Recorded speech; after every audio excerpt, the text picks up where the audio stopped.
सुरुवातीलाच बातमी येत आहे राज्यातील पावसासंदर्भात। तर शेतकरी मित्रांनो, आज रात्री आणि मध्यरात्री दरम्यान राज्यातील काही भागातील पावसाचा जोर कमी होणार आहे। मात्र राज्यातील असेही काही भाग असतील ज्या जिल्ह्यांमध्ये मात्र आज रात्री भयंकर स्वरूपाची अतिवृष्टी पुन्हा एकदा झालेली पाहायला मिळणार आहे। तर जाणून घेऊयात सविस्तर भागांची अपडेट।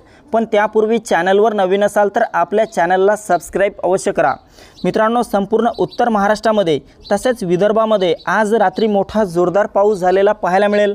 यामध्ये नाशिक, मालेगाव, नंदुरबार, धुळे, जळगाव, चाळीसगाव, मनमाडच्या सर्वत्र परिसरामध्ये मोठा मुसळधार पाऊस आज रात्री होईल। तसेच विदर्भातील अकोला, अमरावती, नागपूर, चंद्रपूर, गडचिरोली, गोंदिया, भंडारा, यवतमाळ, वर्धा, वाशिम, बुलढाणा एकंदरीत सर्वच विदर्भात देखील आज रात्री आणि उद्या देखील पावसाचा जोर कायम राहणार आहे। मराठवाड्यात पहिलेच मराठवाड्यातील छत्रपती संभाजीनगर, जालन्याच्या परिसरामध्ये मोठी अतिवृष्टी आज रात्री होऊ शकते। मात्र नांदेड, हिंगोली, परभणी, बीड, लातूर, धाराशिवच्या भागामध्ये ढगाळ वातावरणासह भाग बदलत हलक्या स्वरूपाचा पाऊस झालेला पाहायला मिळेल।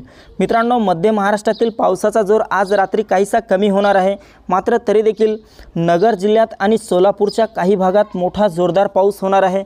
मात्र पुणे, सातारा, सांगली, कोल्हापूर तसेच कोकणातील मुंबई, ठाणे, पालघर, रत्नागिरी, रायगड, सिंधुदुर्ग, राजापूर, सावंतवाडी, कल्याण, डोंबिवली, वसई विरारच्या भागात ढगाळ वातावरणासह हलक्या स्वरूपाचा पाऊस आज रात्री झालेला पाहायला मिळेल। तर मित्रांनो, ही होती हवामानाची छोटीशी अपडेट। आपल्याबरोबरच इतरांना पण शेअर करा, व्हिडिओला लाईक, चॅनलला सबस्क्राईब करा। धन्यवाद।